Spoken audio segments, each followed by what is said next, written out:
আসসালামু আলাইকুম, আমি কাজী তাসাদ্দুক ইসলাম এমএস এক্সেল টিউটোরিয়ালে স্বাগতম। আজকের ভিডিওতে আমরা কথা বলবো কলাম উইথ নিয়ে। লাস্ট ভিডিওতে আমরা কথা বলেছি রো হাইট নিয়ে। আজকে আমাদের কলাম উইথে চেঞ্জ করার সবগুলো প্রসিজার আমরা শিখব। এই ভিডিওতে আমরা 7টি ওয়ে শিখব কলাম উইথ চেঞ্জ করার। চলুন শুরু করা যাক।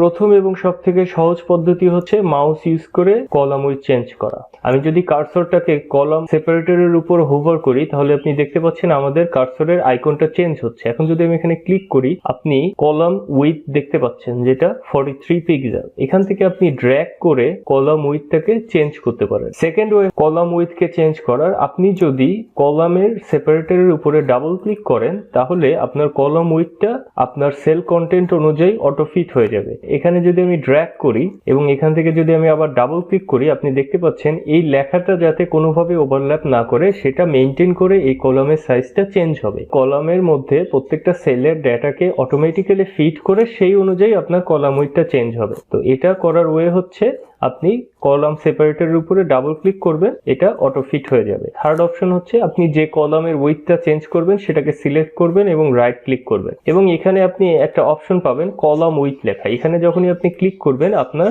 কলাম উইথের সাইজটা এখানে ইনপুট করতে বলবে। আপনি যদি এখানে কলাম উইথের সাইজটা লিখে দেন এবং ওকেতে ক্লিক করেন আপনার কলাম উইথ চেঞ্জ হয়ে যাবে। নেক্সট অপশন হচ্ছে মেনু বার থেকে আমরা কলাম উইথ চেঞ্জ করব। আমি যদি কলামটাকে সিলেক্ট করি, হোম ট্যাবে যাই এবং এখানে ফরম্যাটের ড্রপ ডাউনে ক্লিক করি, এখানে কলামের কয়েকটি অপশন আছে। ফার্স্ট অপশন হচ্ছে কলাম উইথ, যেটাতে ক্লিক করলে আপনার কলাম সাইজটা আসবে। সেকেন্ড অপশন হচ্ছে অটোফিট কলাম উইথ, যে কাজটা আমরা ডাবল ক্লিকের মাধ্যমে করেছি।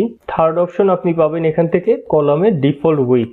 ওকে, এই তিনটি অপশনের মাধ্যমে আপনি কলাম উইথ চেঞ্জ করতে পারবেন। এবার আমরা কলাম উইথ চেঞ্জ করব কিবোর্ড শর্টকাটের মাধ্যমে। যে কলামের উইথটা চেঞ্জ করবেন সেটাকে সিলেক্ট করে নেবেন, তারপরে আপনার কিবোর্ডে প্রেস করবেন Alt-H-O-W।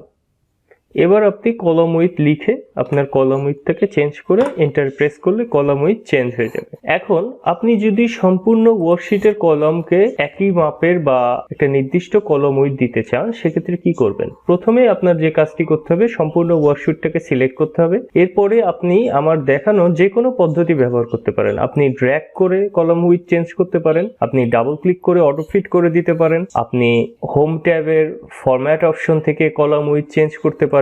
যে কোনো ভাবে আপনি যখনই কলাম উইথ চেঞ্জ করবেন সেটা সম্পূর্ণ ওয়ার্কশিটে অ্যাপ্লাই হয়ে যাবে, কারণ আপনি সম্পূর্ণ ওয়ার্কশিটটাকে সিলেক্ট করে নিয়েছেন। আরেকটি গুরুত্বপূর্ণ অপশন আমরা এখন শিখব। সাপোজ কলাম ইর এই উইথটা আমি কলাম সি তে পেস্ট করতে চাই। আপনি যে কোনো একটি সেল সিলেক্ট করবেন কলাম ই থেকে, এবার রাইট ক্লিক করবেন, এটাকে কপি করবেন। এখন কলাম সি এর যে কোনো একটি সেলে আপনি সিলেকশন রাখবেন, রাইট ক্লিক করবেন, এখান থেকে সিলেক্ট করবেন পেস্ট স্পেশাল। তারপরে আপনি দেখতে পাচ্ছেন এখানে একটি অপশন আছে কলাম উইথ, এটাতে সিলেক্ট করে যদি আপনি ওকেতে ক্লিক করেন আপনার ডেটা কোনো পরিবর্তন হবে না, শুধুমাত্র কলাম ই থেকে কলাম উইথটাকে চেঞ্জ করে বা কপি করে কলাম সি তে আপনি পেস্ট করলেন। এইভাবে পেস্ট স্পেশাল থেকেও আপনি কলাম উইথ চেঞ্জ করতে পারেন। আশা করি ভিডিওটি আপনার ভালো লেগেছে। যদি এই ভিডিওটি ভালো লেগে থাকে অবশ্যই চ্যানেলটি সাবস্ক্রাইব করবেন। আমরা প্রতি সপ্তাহে মাইক্রোসফট এক্সেলের নতুন নতুন ভিডিও আপলোড করছি, আশা করি আপনাদের ভালো লাগবে। পরবর্তী টিউটোরিয়ালে দেখা হবে ইনশাআল্লাহ। আসসালামু আলাইকুম।